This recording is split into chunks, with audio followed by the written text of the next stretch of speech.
Hey guys, so today I'm going to be filming a get ready with me while I tell a story about how my mom was arrested and I didn't know about it for about 10 hours.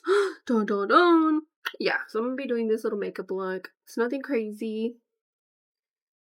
And yeah, stay tuned.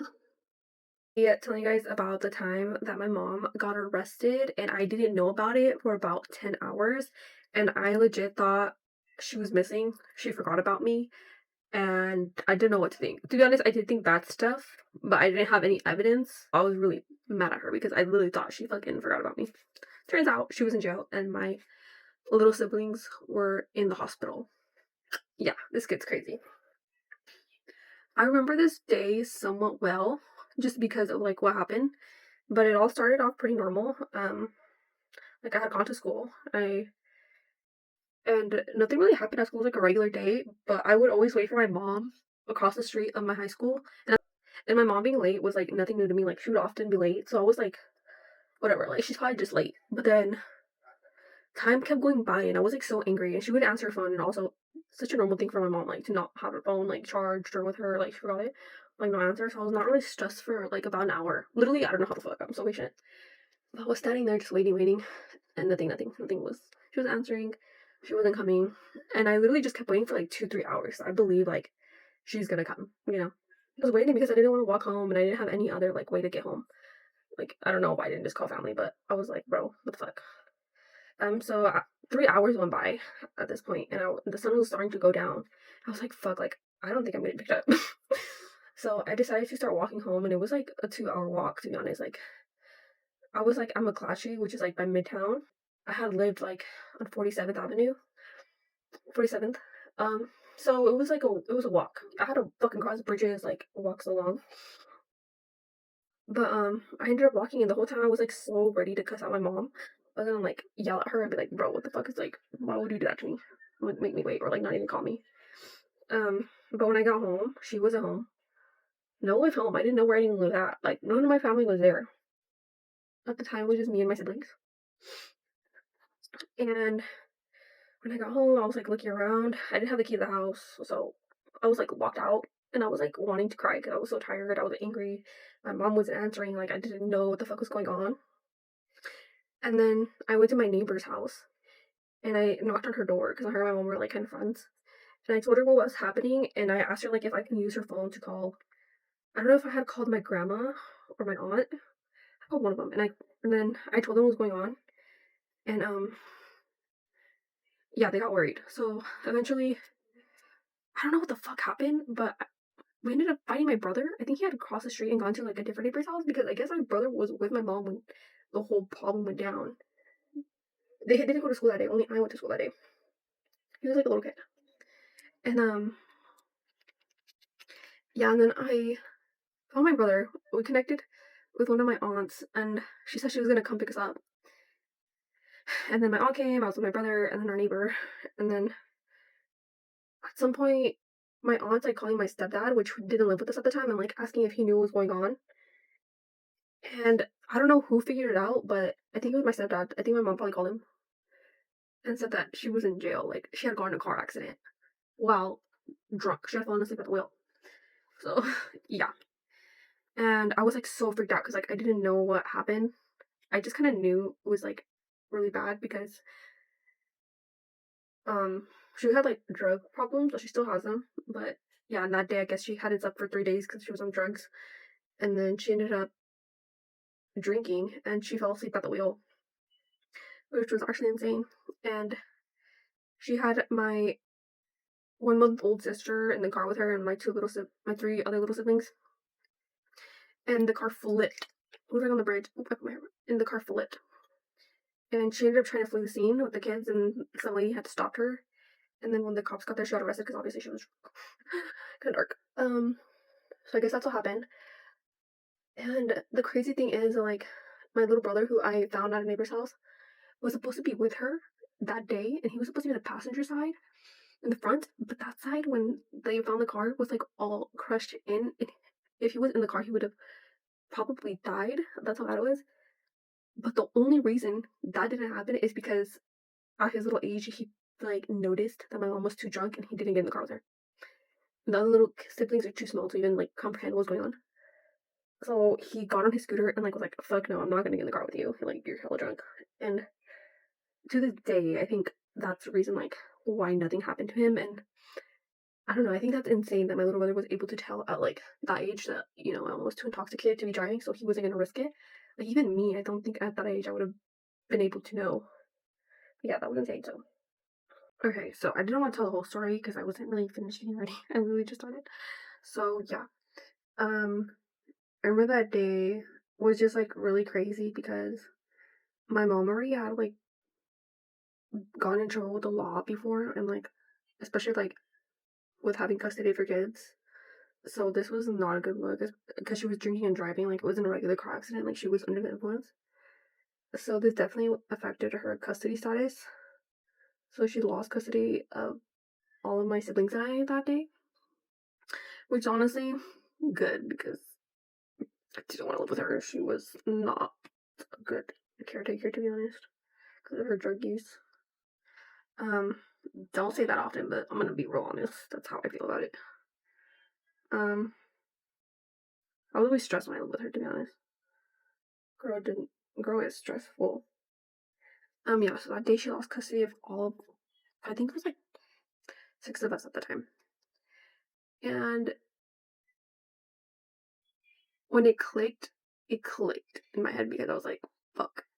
This time was like the third time something like that had happened, so she was gonna lose custody for good. Like, she had already been warned before if she, relapsed and was like being an unfit mother, she would be losing her kids for good at that time, and this was that time. It was the last strike.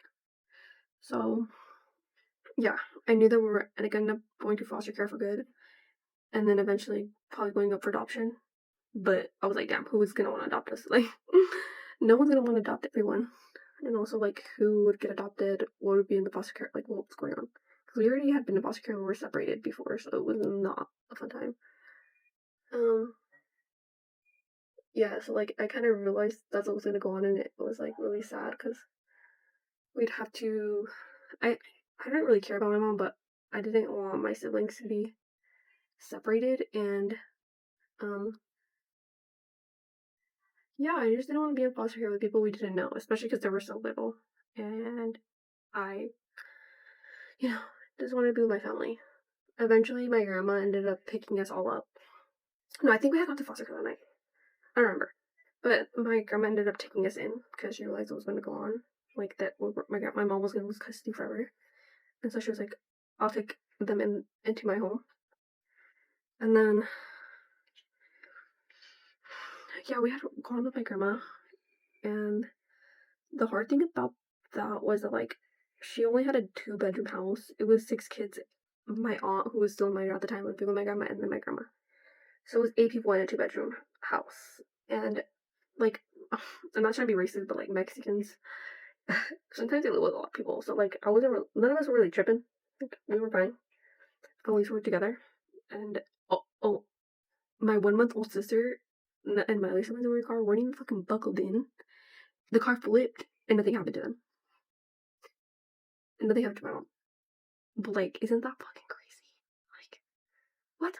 So thankfully nothing happened to them. And, yeah. But the problem with so many people is that, like, there's regulations against that. So when my my grandma had us, there was, like, a problem with the amount of people in the house. So one kid had to go in order for it to be, like, suitable to live there. And at first we were gonna have my brother go, but that's kind of fucked up. I was like, I don't know, like, that seems so fucked up, like, to just have my brother, like, go into foster care. That's actually insane. So then I thought about it, and I'm like, how are we gonna figure this out? Like, I was so stressed out. I was the oldest sibling. I was like, oh my god. Like, what the fuck is gonna go? Like, how are we gonna figure this out? Like, this is the best case scenario, and it's still not working. I was like, fuck. And at the time, I had been in contact with my dad.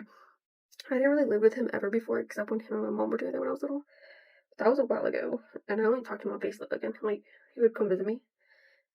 But at the time, I think I told him what was going on. And then that's when he decided to file for custody because he had never had custody of me before.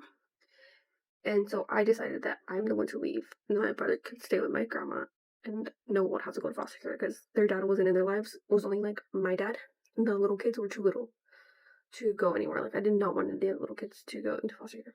I ended up moving with my dad. He took custody of me. Um, and yeah, that's how the family dynamic went after my mom went to jail for 3 months because of that. And did not talk to her, to be honest, for like the first 2 months when she was in jail. And all my family was like, talk to your mom. She's so sorry. She's so sorry. And I was just fucking pissed. I was fucking pissed at her. I was like, oh my god, like once fucking again, she fucks up. And she forgot me at school. Like, I was still pissed about that. I was like, bitch, maybe walk home hella late, hella far. They were hella hurting. And she was drinking, driving with my siblings, doing crack. So yeah, I was like, oh my god. Like, I was not happy with her. And then I remember that when I did decide to talk to her, it was kind of like forced by my grandma to do it. But I started crying. I was so mad at her. And even then, I didn't really forgive her. I was just kind of like, sure. Okay, only because they want me to do it. Yeah, that was the last time I lived with my mom. Ever since then, I would usually live with my dad, and then like recently I started living with like my aunt. And then at some point, my mom ended up staying with me recently, like a year ago. But it was only for a little bit, and it was like barely. But yeah, and then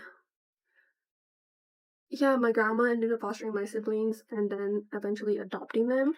So she adopted 5 of them, which is so exciting. Um, yeah. So if it wasn't for my grandma letting us stay with her, we probably would have been in foster care for like years after that, like till we all grew up. My siblings would have probably still been in foster care now. Um, yeah, and it was just really hard because my little sister, who was just born, is basically raised by my grandma, which is not, I guess that's not hard, but it was like hard in the beginning because I'm like, wow, like she's still so young, like, and I would have wanted my mom to take care of her if she was a fucking good mom. But yeah, that shit was crazy. Basically, I didn't know she was like even in jail from like the moment it happened until like basically nighttime. Like I didn't get a hold of my family until nighttime at that point. So about like 10 hours. Moral of the story is if you have good parents, appreciate them even if they're annoying. Like, and if you have shitty parents, girl, we got something in common. I'm gonna get ready off camera because my camera's heating up. Okay, so this is like the makeup look I'm gonna do today. It's really simple and I'm not gonna put on eyelashes. Like, I really don't want to do eyelashes today, so I'm gonna keep it simple. I'm still cute though, you know? Yeah.